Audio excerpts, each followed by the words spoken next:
Hello everyone, we are already done with the first two parts of chapter 3. So this time I will continue the discussion specifically for the third and fourth topics. So these are the chromosomal basis of Mendelian laws and the segregation and assortment in haploid organisms. So let's start with Walter Sutton and Theodore Boveri. So in 1900, they found correlations between the behavior of the allele in a gene pair and homologous chromosomes during meiosis. So Walter Sutton was actually an American geneticist and physician whose most significant contribution to present-day biology was his theory that the Mendelian laws of inheritance could be applied to chromosomes at the cellular level of living organisms. So in an independent work, Boveri also suggested that chromosomes could be shown to bear the material of heredity. And the material of heredity that he is referring is the gene. Alright? So at present, this is known as the Boveri-Sutton chromosome theory of inheritance. So what is this theory all about? So the theory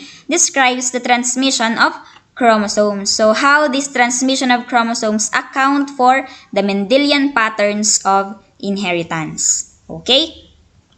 So we have here correlations observed by Sutton and Boveri. So first, if the allele exists in pair, the homologous chromosome also exists in pair. So as you can see here, these are the alleles. Well, this is a pair of homologous chromosomes. So when chromosomes are said to be homologous, meaning to say they carry the same genes, meaning to say they have the same gene sequence, they are having the same loci, chromosomal length, and location. So ibig sabihin, this one comes from the mother, this one comes from the father. Or pwede ring this one comes from the father, this one comes from the mother. Same is true here sa pair of alleles. So either the dominant comes from the mother and the recessive comes from the father, or the dominant comes from the father and the recessive comes from the father. So, ibig sabihin, there is an equal genetic contribution from each parent. Okay? Next, if the alleles in a gene pair separate, the homologous chromosome also separates at anaphase 1 of meiosis. Okay? So, how do this separate? Upon lining at the equatorial plate, so say for example, this is the equatorial plate of metaphase 1. So upon lining, the homologous chromosomes move to the opposite poles of the cell during anaphase. So that, the third observation or correlation is that the allele and the chromosome are in pairs immediately after fertilization. So after meiosis 2, we have here each haploid cell contains one member of the pair of homologous chromosomes as well as one member of the allelic pair. Okay? So, pwedeng dominant yung nasa isang cell, pwedeng recessive yung nasa isang haploid cell. Okay? So, now what? Sabi dito, what can you deduce from this correlation? So, the chromosome contains the genes in the form of alleles. It also means that the behavior of chromosomes during meiosis can explain the laws of Mendel. By the way, ano ba yung alleles na sinasabi natin? So, example, we have here alleles. So, dominant A, recessive A, these are alleles for the gene A. Dominant B, recessive B, these are the alleles for gene B. So, alleles are the alternative versions or forms of a gene. So, an allele could be dominant or recessive.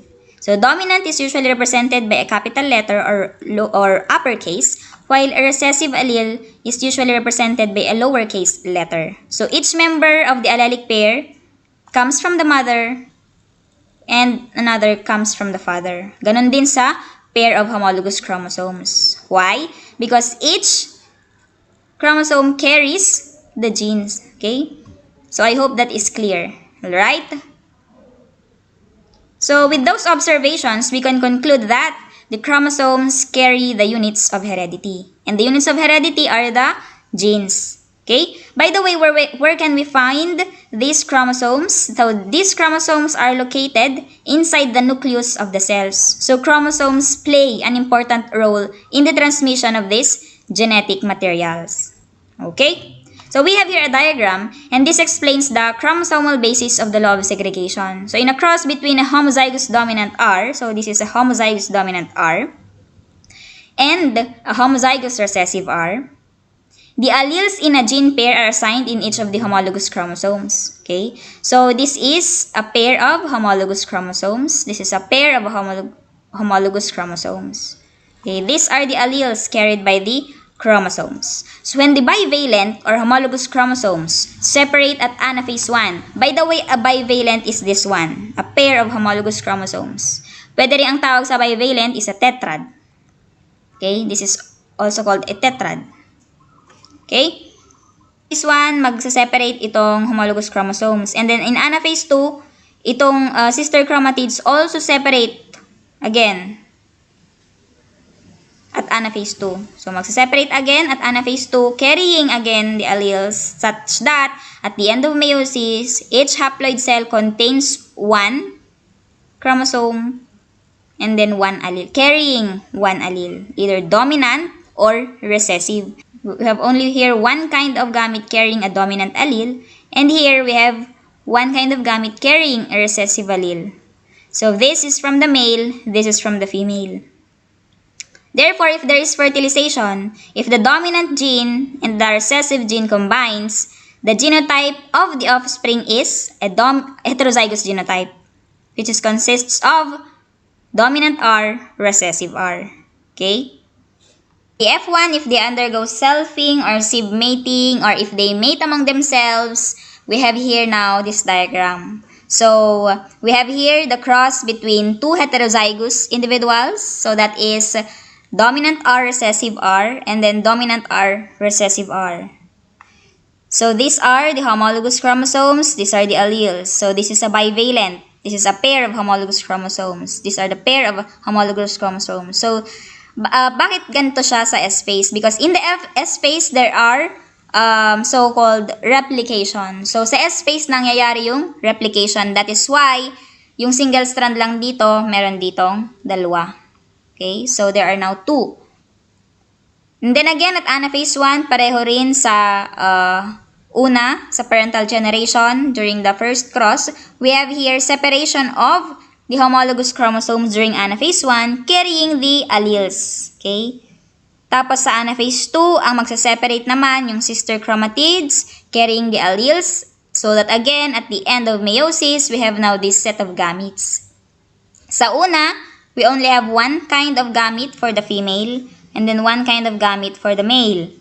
But for this time, we have two kinds of gametes for the two sexes, because the genotype of the parents is heterozygous. Ibig sabihin, there are two kinds of alleles, the dominant and the recessive. So, the female and the male carry the dominant and recessive alleles. So, we have here now gametes with two kinds of alleles. So, we have here a dominant and then a recessive. Dominant, recessive. So, these are the gametes. Okay? Cross this, sabi dito, we have here a mating. We have here the Punnett square. So, this is actually a Punnett square, pero ine-emphasize lang that the homologous chromosomes or the chromosomes carry the alleles. Kaya meron siyang diagram dito na mukhang chromosome. Okay? So, this is the gametes from the male, and these are the gametes from the female. Okay? So, if we combine this dominant R with a dominant R, we have a homozygous dominant genotype. So, if we combine this dominant R with a recessive R, we have here heterozygous genotype. Same is true with here. Dominant R, recessive R, we have here as a heterozygous genotype. And then if we combine two recessive alleles, we have here homozygous recessive. Okay? So, ito na yung genotype of the offspring of F1 crossed among themselves. So, if we cross daw yung F1 among themselves, or if there is selfing, these are the possible genotypes of the F2. With a genotypic ratio, 1 homozygous dominant R is to 2 heterozygous R is to 1 homozygous recessive R. Okay? So, to simplify, we have here two purebreds. Yung isa dominant, yung isa recessive. Cross together, we produce an F1 with the heterozygous genotype. And then if we do selfing in here, we produce these F2 individuals having these possible gametes with a genotypic ratio 1 is to 2 is to 1. Alright? And then we have here a diagram for the law of independent assortment. So, the law of independent assortment is applicable to a dihybrid cross. Ibig sabihin, they are hybrid or heterozygous for the two traits. Alright? So, ano yung dihybrid dito? The dihybrid is the F1, not the parents, not the parental generation. So, dihybrid ay yung F1 because the F1 has a genotype double heterozygous for the two traits. Alright?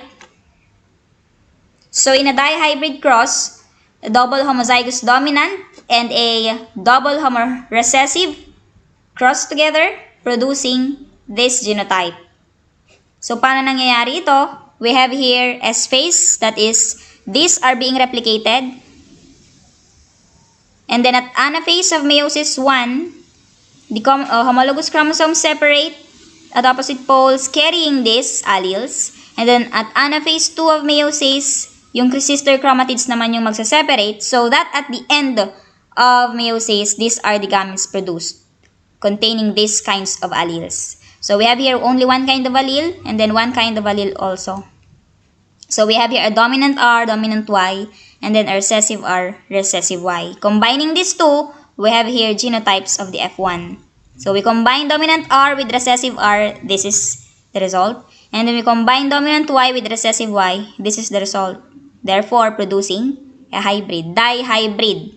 Okay, so heterozygous for the two traits. Alright, so if we subject F1 individuals to selfing or sieve mating, so if we cross this among themselves, we produce these possible genotypes. Okay, we produce these possible genotypes. That is, we have here dominant R, dominant R, dominant Y, dominant Y. So, double homozygous for the two traits. And then we have here a double heterozygous for the two traits and a double homozygous recessive for the two traits. So, ito, double homozygous dominant. This is a double hetero and this is double homozygous recessive. Okay?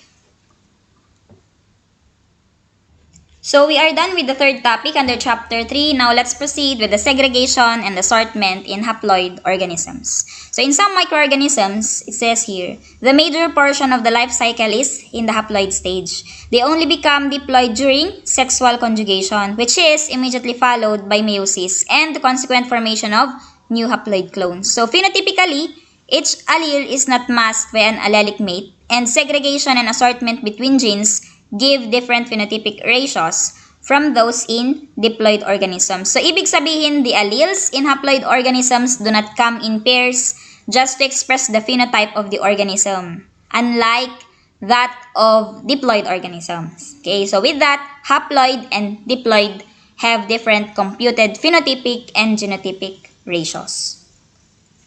So, for example, the single-celled alga, scientifically known as Chlamydomonas reinhardti, each cell carries only one allele for this gene. So, either yellow or normal. So, yung yellow denoted by a lowercase y, and then yung normal denoted by lowercase y with a positive superscript or a plus. So, if the following cross is made, we have here gametes y plus by y. The resulting zygote is this one, y plus y. So, we just combine the two gametes from the previous slide. So, through the process of fertilization, the alleles carried by the gametes are combined, producing this zygote with the genotype y plus y. So, this is actually heterozygous genotype because the alleles are different from each other. So, y plus yung isa, and then the other one is y, lowercase y without a superscript. So, this time, the zygote now or the organism is in the diploid phase. But this is only temporary because the zygote immediately undergoes meiosis. So that at the end of meiosis or particularly meiosis 2, these zoospores are produced. So these are the zoospores. So we have y plus, and then y. Okay? So as a result, the zoosporic ratio is now 1 y plus is to 1 y. Or pwede rin ito. But to simplify, we have here 1 y plus is to 1 y.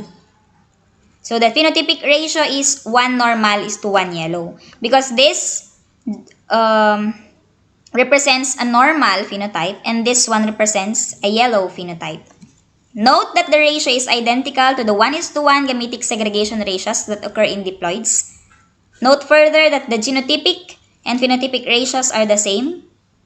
That is 1:1 and then 1:1. Okay? Ito for one gene pair only. But when there are two gene pairs, the independent assortment of genes will produce ratios that will not be the same as those of the diploid organisms. Okay? So 1:1, this is the genotypic ratio, or technically this is actually the gametic ratio. Actually, this is not called a genotypic ratio because there is no allelic pair. Okay, there is no allelic pair. Isa lang actually yung allele, that is Y+. So that's all for the chromosomal basis of Mendelian laws and the segregation and assortment in haploid organisms. So I hope you learned something. Thank you for listening.